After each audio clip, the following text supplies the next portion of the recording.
Welcome back, everybody. I am Brian Lee Durfee, author of The Forgetting Moon and The Blackest Heart, both published by Simon & Schuster's Saga Press.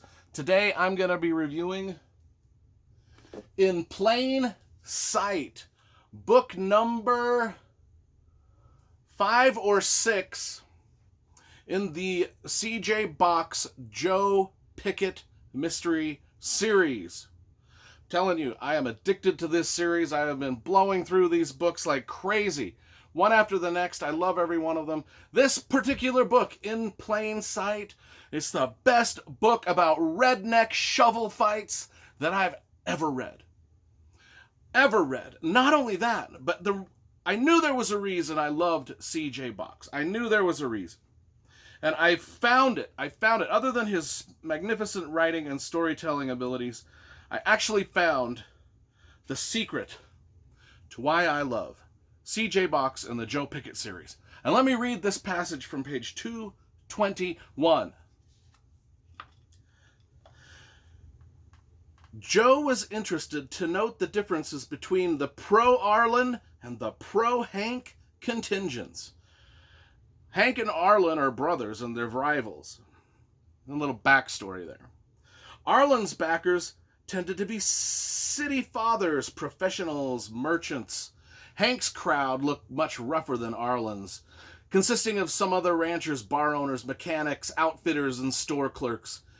If it were a football game, Joe thought, Arlen's folks would be cheering for the Denver Broncos and their upstanding players in their clean blue and orange uniforms. In contrast, Hank's crowd would have their hair spiked up and their faces painted black and silver and would be waving bones and swinging lengths of chain and rooting for their Oakland Raiders. I mean, hey, any author that disses on the Denver Broncos gets a thumbs up in my book. It gets a thumbs up. Especially when in the same paragraph, he talks about how badass the Raiders are. I knew there was a reason I loved this guy. I mean, I've been collecting all of his Joe Pickett series. I've got all of the Pickett series right up there.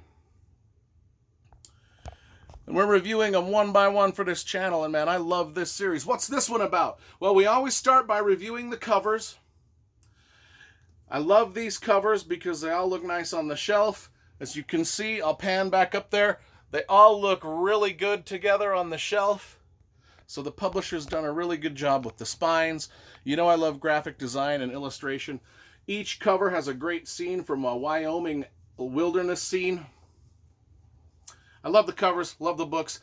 Joe Pickett, our game warden, hero of the series. He's the mystery-solving game warden. Oh my gosh, and in the 5 or 6 books that I've already read, this guy has gone through some adventures, and some of the adventures that he's gone through in the other previous books come back to bite him in this book. So, I recommend, you can read any of these as standalone novels. However, I recommend you start at book 1 and read all the way through, because there are threads and plot points that tie into every single book. And I'd hate for you to miss those little juicy nuggets that are thrown in there. I say start from the beginning and read through, although they are all standalone. This one is about our game warden, Joe Pickett, and his daughter. Another reason I love this story is because these books are more about his family than even about the mysteries that he's trying to solve themselves. Book starts out with Joe Pickett driving his daughter and his daughter's friend. His daughter is named Sheridan. She's 14 years old now. In book number 1, she was just a little kid. We've watched her grow up through 4 or 5 books now. Sheridan is 14 now. She's got a best friend named Julie, who's also 14. And Joe Pickett is driving these girls to Julie's house after school. And he gets a radio call out that says there's a redneck shovel fight happening out at the ranch, out of the biggest ranch in the Scarlet Ranch, out at the Scarlet Ranch.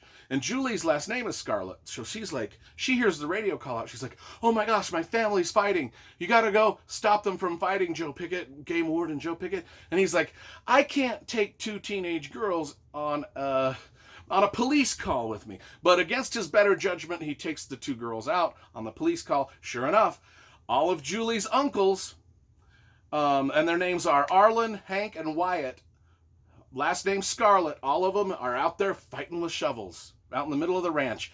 And this is the biggest ranch in 12 Sleep County, where Game Warden Joe Pickett is in charge of things. And these guys are busting each over the head with the shovels. There's a bloody mess everywhere. Anyway, the fight gets broken up. Joe realizes Julie's family is wacky. The reason they're fighting is because their mother, Opal, has gone missing. And now the three boys are wondering who's going to inherit the ranch. And is our mother even missing? We don't know. Everybody's blaming everybody else. Julie, the little teenage daughter Julie, is caught in the middle. And then there's a side plot where some guy comes up and tells Joe, and I can't remember the guy's name, but he says, yeah, I remember Opal, Scarlett, the mother. She's crazy. She strung a razor wire across the river because she wanted to collect a toll from every river rafter and fisherman that came down the river. And I was just rowing down the river, and the next thing I know, I got this razor wire almost cutting my head off. And I could see her over there on the shore laughing about it, so I went over there and I argued with her about the razor wire. And she's like, you got to pay the toll. And so he's like, I picked her up. I picked up this old crazy lady, and I tossed her in a river, and she floated away, screaming at me, you got to pay the toll. You got to pay the toll. And so that was the last that Opal, the mother of this crazy family, was ever seen. Again, the biggest ranch in 12 Sleep County is up for grabs, and these three brothers are going crazy for it. Not only that, but in the background, there's some people that come back from Joe Pickett's past, and some little weasels. In book 1, the mystery was around these weasels. I mean, like little rodents. And these little rodents are starting to be tagged to Joe Pickett's door by hunting knives, dead. And so he's like, oh my gosh, this is a sign from, a mystery I solved long past. And then, there's some scenes in a prison where a guy's trying to smuggle some skull tobacco into prison. But we know as the reader, it's probably some sort of poison because there's an inmate in there that he wants to be killed. And this all ties into Joe's past and a lot of the other mysteries that he's already solved. Oh my gosh, I'm out of breath just talking about this. And then on top of that, Joe's 14-year-old daughter Sheridan is still friends with Julie, and Julie's still got this crazy family who's fighting over the inheritance. And Joe's daughter wants to go have a slumber party over this ranch. And then she gets in, and against Joe's better judgment, Joe's like, I don't want my daughter to go to a slumber party with these crazy people that get in shovel fights and that are accusing each other of killing their own mother. He doesn't want to step on his daughter's toes. He's trying to be cool with his daughter. So he reluctantly lets her go to the slumber party. And oh my God, I've just talked about the first 50 pages of this book, and things just go ass over teapot so fast, and things are just wrong in every way. And that's one of the reasons why this Joe Pickett novels are so good, is because he's got this family that you care about, that you as the reader come to care about. And then Joe himself, he's not like the gunslinging Clint Eastwood type Western hero. He makes mistakes. He makes mistakes in every book that I've read. And this mistake that he makes, letting his daughter go sleep at the slumber party. And once his daughter gets to the slumber party, she goes into this ranch house. And if you've seen the Kevin Costner show Yellowstone, just imagine that ranch house and that ranch, but just spooky and creepy as. And she's like creeped out. She's like, I don't want to be at this slumber party no more, because she's walking around this place and it is gloomy and dark and grim, like a gothic. She compares it to like a gothic castle, like Dracula's castle. And so now she's stuck at the slumber party, and things are just going bad, from worse to bad to worse. You know what I'm saying? Anyway, I love this series. Let's see. Let's figure out which book this one actually is. 1, 2, 3, 4, 5. I think this is book 6 in the series. In Plain Sight. Damn, this was good. All of them have been good. I think I've rated every single one of these books a 10 out of 10. It is my new favorite mystery series.